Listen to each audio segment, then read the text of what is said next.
Jhansi medical college के gate number 3 के सामने बने एक प्राइवेट अस्पताल में गलत तरीके से इलाज करने पर मरीज की हुई मौत। वहीं परिवारजनों ने बताया कि मेरे मरीज के सर में हल्का फुल्का दर्द था, जिसको लेकर हम झांसी के कनकने हॉस्पिटल पहुंचे, मगर मौके पर कोई डॉक्टर मौजूद नहीं था और कंपाउंडर के द्वारा वीडियो कॉल के चलते गलत इलाज किया गया, जिससे मेरे मरीज की मौत हो गई। आए दिन मेडिकल कॉलेज क्षेत्र के सामने बने प्राइवेट हॉस्पिटल में ऐसी घटनाएं अक्सर सामने आती रहती हैं, लेकिन इस बात को नजरअंदाज करते हुए प्रशासन शांत बैठा रहता है और इन प्राइवेट हॉस्पिटल वालों की मनमानी चलती रहती है। दूर दराज से आए हुए मरीज की जेब काटने में हॉस्पिटल वाले बिल्कुल भी संकोच नहीं करते और लंबा चौड़ा बिल बनाकर उनके साथ आखिरकार अंत में यही घटना सामने आती है। अब देखना यह है कि प्रशासन द्वारा ऐसे डॉक्टर और हॉस्पिटल के खिलाफ क्या कानूनी कार्रवाई करता है या फिर आगे भी इसी तरीके के मामले सामने आते रहेंगे। आइए जानते हैं पूरा मामला क्या है। नमस्कार दोस्तों, आप देख रहे हैं बुंदेलखंड बुलेटिन। मैं हूं विनय नगाइज। आए दिन मेडिकल क्षेत्र में हॉस्पिटलों को लेकर कई चर्चाएं आती हैं, कई मामले सामने आते रहते हैं। ऐसा एक मामला एक 3 नंबर गेट के सामने कनकने हॉस्पिटल का है, जहां पर एक सुबह ही डेथ हुई है। उनके परिजन हमारे साथ मौजूद हैं, हम उनसे बात करेंगे क्या पूरा मामला है। भैया, क्या नाम है आपका? आशीष रजक। कहाँ से हैं? दिनारा। ये हॉस्पिटल में क्या मामला हुआ है? हॉस्पिटल में हुआ, हम लेके आए थे शाम को, तो इन्होंने सिर में दर्द था, तो हमने कहा ठीक है, तो इन्होंने कहा सिटी स्कैन करवा लीजिए। तो हमने कहा पहले डॉक्टर साहब हैं, तो डॉक्टर साहब उस टाइम मौजूद थे? नहीं, डॉक्टर साहब मौजूद नहीं थे। हमने कहा डॉक्टर साहब हैं, तो ये कह रहा 15 मिनट में आ रहे हैं। हमने कहा तो रहने दो, फिर हम जा रहे हैं। तो ये बोले 15 मिनट में डॉक्टर साहब आ रहा है, आप सिटी स्कैन करवा लो। हमने सिटी स्कैन करवाया तो सिटी स्कैन नॉर्मल आई। तो इन्होंने कहा, हमने कहा डॉक्टर साहब को अभी बुला दो। तो कह रहे डॉक्टर साहब का नाम क्या है? अरविंद कनकने। और जो अभी जो बुला रहे थे, वो जो इलाज कर रहे थे, उनका नाम क्या है? उनका नाम पता ही नहीं मुझे, जो बता ही नहीं रहा, छुपा रहा है उनका नाम। उनको भगा दिया इन्होंने। अच्छा, उसको भगा दिया है? उसको भगा दिया इन्होंने। और फिर क्या हुआ? फिर ये हुआ कि रात को इन्हें दवा दी, रात को वो सोए नहीं। हमने कहा सो नहीं रहे हैं वो, तो कह रहा है नहीं लाइट बंद कर दो। बार बार आके लाइट बंद कर रहे हैं, बार बार वो 1-2 बार कपड़ों में बाथरूम कर लिया, हाथ पर काम नहीं कर रहे। तो उसके बाद वो कह रहे हैं कि नहीं अब आराम हो जाएगा, आराम हो जाएगा। कोई आराम नहीं हुआ। जबकि हमने सुबह उनसे कहा कि अभी डॉक्टर साहब को बुला लो, उनसे रिक्वेस्ट की, बार बार रिक्वेस्ट की, तब भी उन्होंने डॉक्टर साहब को नहीं बुलाया। बोले मेरी डॉक्टर साहब से बात हो गई। इनकी बार बार डॉक्टर साहब से बात हो रही थी और इन्होंने फिर सुबह फिर से इंजेक्शन डाला तो वो सो गए। हमने कहा इन्हें क्या हो गया, देखो एकदम से इंजेक्शन डालते हुए उन्हें झटका सा लगा। तो कहते हैं कि रात भर से सोए नहीं, आप लाइट बंद कर दो, वो आराम करेंगे, डॉक्टर साहब 9 बजे आएंगे। हमने कहा तो आपने क्यों कर दिया? तो कह रहा नहीं डॉक्टर साहब आएंगे, वो कोई दिक्कत नहीं है, आप सोने दो। अब जब हमने देखा 1 घंटे बाद तो उनकी डेड हो चुकी थी। दवाई का डब्बा भी तो दे दिया। हाँ, ये दवाई का डब्बा पूरा डस्टबिन साफ करवा दिया। मतलब पूरी दवाइयाँ वहाँ से हटा दी? कौन सी दवाई दी गई? जो कि हमारी फाइल थी वो भी फाइल बदल दी इनने अंदर ले जाके। अभी फाइल आपके पास मौजूद नहीं? फाइल मौजूद नहीं है ना, बदल दी चालाकी से। अब कह रहे हैं नई फाइल बना के देंगे। यहाँ पर इनके जो परिजन थे, उनकी जो डेथ हुई है उसकी फ़ाइल भी चेंज कर दी और जो दवा उनको दी गई थी तुरंत उनने वहाँ पर सफाई करा के सारी दवाइयाँ वहाँ से हटा दी। और ये मामला क्या था? उनको इलाज किस चीज़ का हो रहा था? सिर का इलाज हो रहा था, केवल सिर में थोड़ा सा दर्द था। तो सुबह तक क्या पोजीशन थी? सुबह तक बढ़िया थी। हमने चाय पिलाई, 5 साढ़े 5 के बीच में लेके आए थे हम, तो बैठे थे वो, कोई दिक्कत ही नहीं थी। सिटी स्कैन भी नॉर्मल था। जबकि इनने दोबारा से ट्रीटमेंट किया, उससे मना किया, भैया डॉक्टर साहब को आ जाने दो।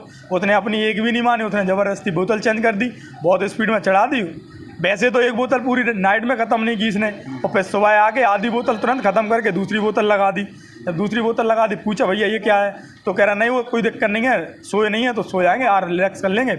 लेकिन ऐसी कोई बात ही नहीं थी, उनकी तो डेड हो चुकी थी, ज़बरदस्ती मार दिया गया। आपको कैसे पता चला कि इनकी डेथ हो गई? हमें इसलिए पता चला कि हमने उनको 1 घंटे बाद देखा, इनने कहा 1 घंटे सोने दो उन्हें। हमने हिला ला के देखा तो डेड हो चुकी थी ना। तो उसको बुलाया? उसको बुलाया हमने, वो आया, उसके बाद इन लोगों ने भगा दिया उसके लिए। तो डॉक्टर साहब क्या लगा? डॉक्टर साहब फ़ोन पे ही इलाज करा रहे थे यहाँ? हाँ, डॉक्टर साहब फ़ोन पे इलाज करा रहे थे। फ़ोन पे इलाज होता है भाई। डॉक्टर साहब क्या है कि ये हॉस्पिटल धांधली का बन गया, कुछ नहीं है झांसी में। ये जब तक डॉक्टर फ़ोन पे और वीडियो कॉलिंग पे इलाज करेंगे तब तक ऐसे ही मरीजों की मृत्यु होती रहेगी।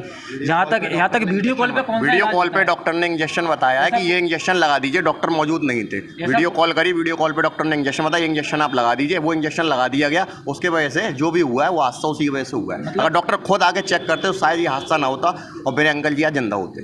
क्या वो लड़का जिसने इलाज कर रहा था वो कहाँ है? डॉक्टर नहीं मिल रहे हैं, लड़का कहाँ से मिलेगा, किसी से मिल नहीं दे रहे हैं। सुबह से डॉक्टर कल से मिले ही नहीं आपको? मिले ही नहीं, डॉक्टर 2 मिनट के लिए आए थे और हैंड टू हैंड चले गए। वो यहाँ तक कि जो पहले रिसेप्शन पे था जिसने ट्रीटमेंट किया उसको ही भगा दिया। डॉक्टर का नाम नहीं बता रहे थे। बड़ी मुश्किल है तो अरविंद कनकने जी आए हैं और कह रहे हैं मैं था ही नहीं, मैं रात को साहब मैं तो बाहर था, मेरी बात ही नहीं हुई किसी से।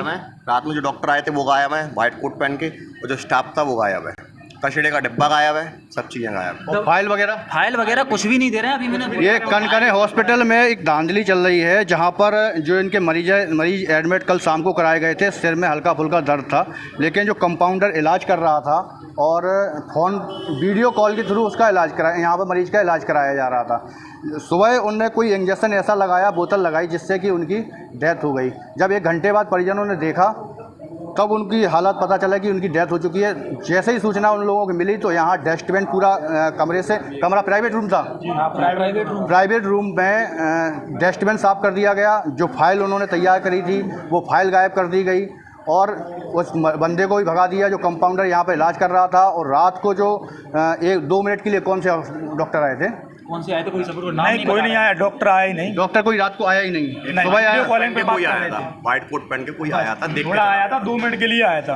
अब वो डॉक्टर था क्या था उसको अब ये इनको भी नहीं पता कि डॉक्टर था कौन था। यहाँ पर अभी स्टाफ भी कोई मौजूद नहीं है। ये रिसेप्शन पूरा खाली पड़ा है, ये देखिए पूरा यहाँ पर रिसेप्शन पूरा खाली पड़ा है। और यहाँ पर देखिए मेडिकल कनकने ये दिख रहा है यहाँ पर। और ये केबिन शायद उनका है, यहाँ केबिन भी पूरा खाली पड़ा है। आप यहाँ कैमरा थोड़ा सा कहेंगे दिखाइए, पूरा केबिन यहाँ पर पूरा खाली पड़ा है। जैसे ही ये मामला सामने आया है पूरा स्टाफ यहाँ से गायब हो चुका है। जो इलाज के दरमियान मौजूद थे, ये अरविंद कनकने हॉस्पिटल डॉक्टर हैं यहाँ पर, और हॉस्पिटल है कनकने जो गेट नंबर 3 के सामने है। और यहाँ पर इस समय शायद कोई भी स्टाफ मौजूद नहीं आ रहा है, कहीं भी कोई नहीं दिख रहा है। कोई भी स्टाफ दिख रहा है क्या? कोई भी स्टाफ नहीं है यहाँ पर, अंदर भी कोई नहीं है। पूरा स्टाफ यहाँ से फरार हो चुका है। मौके पर पुलिस भी आ चुकी है, बातचीत चल रही है क्या होना है। दवाइयों के बिल भी इन्होंने रात को नहीं दिए, जब सुबह जाके फोर्स किया तब जाके दवाइयों के बिल दिए इन्होंने। अभी एक व्यक्ति हमसे यहाँ ये कह रहे थे ये तो हड्डी के डॉक्टर हैं, इन्होंने ब्रेन का इलाज किया कैसे? हाँ, ये तो बात सही है, हड्डी के डॉक्टर हैं। तो इन्होंने ब्रेन का इलाज किया कैसे? और आपने ब्रेन का पेशेंट क्यों भर्ती किया? हॉस्पिटल खोल लेते हैं डॉक्टर किसी भी स्पेशलिस्ट का हो, लेकिन उनको मरीज सब चाहिए हैं। और ऐसा ही इनके साथ में हुआ है। जो यहाँ के डॉक्टर हैं वो स्पेशलिस्ट हैं हड्डी के, और इनके जो मरीज की प्रॉब्लम थी वो सिर में थी, और उनको यहाँ पर एडमिट कर दिया है। कौन सा इंजेक्शन लगा दिया, क्या कर दिया, वो सारा यहाँ पर साफ हो चुका है। कोई भी उन्होंने क्लू नहीं छोड़ा, यहाँ पर प्रूफ नहीं है। सारा स्टाफ यहाँ से गायब है।